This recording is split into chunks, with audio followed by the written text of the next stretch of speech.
Israel Hamas जंग के बीच अब एक नई जंग का खतरा पैदा हो गया है।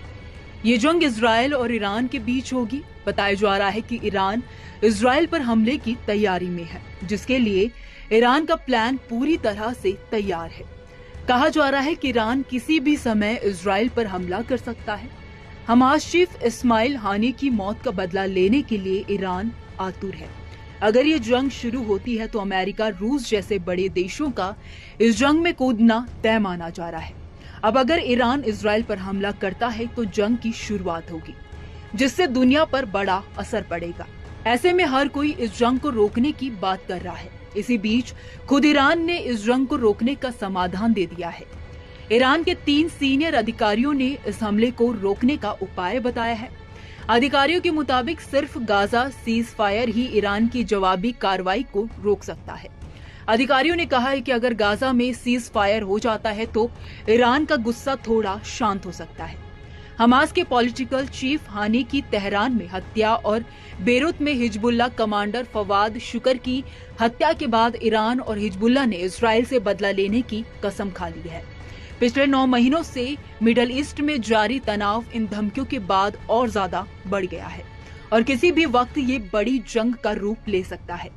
इस तनाव को कम करने के लिए अमेरिका और पश्चिमी देशों समेत खाड़ी के कई देशों ने दोनों पक्षों से तनाव कम करने की अपील भी की है। रॉयटर्स की खबर के मुताबिक ईरान के 3 वरिष्ठ अधिकारियों ने दावा किया है कि गाजा में सीज फायर ईरान के हमले को रोक सकता है। मंगलवार को जारी टिप्पणियों में तुर्की में अमेरिकी राजदूत ने कहा कि वॉशिंगटन ईरान को तनाव कम करने के लिए मनाने में मदद करने के लिए सहयोगियों से बात कर रहा है। रॉयटर्स की 3 मिडल ईस्ट सूत्रों ने गाजा युद्ध विराम वार्ता से पहले तनाव को रोकने के लिए तेहरान के साथ बातचीत के बारे में जानकारी दी है।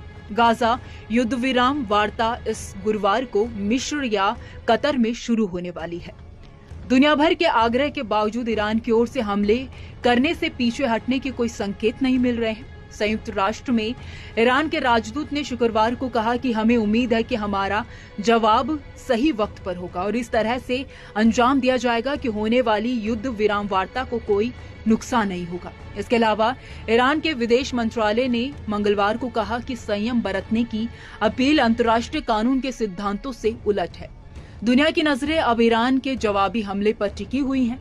सोमवार को अमेरिकी विदेश विभाग ने बताया था कि ईरान अपने प्रॉक्सी के साथ मिलकर इस हफ्ते इजराइल पर सीधे अटैक कर सकता है। इसी हफ्ते गुरुवार को गाजा सीज फायर वार्ता शुरू होने जा रही है। ऐसे में डर है कि ईरान की कोई भी कार्रवाई सीज फायर की कोशिशों को नुकसान पहुंचा सकती है। खैर, इस खबर में इतना ही। इस खबर को लेकर आपकी क्या राय है, आप हमें कमेंट सेक्शन में जरूर बताइए।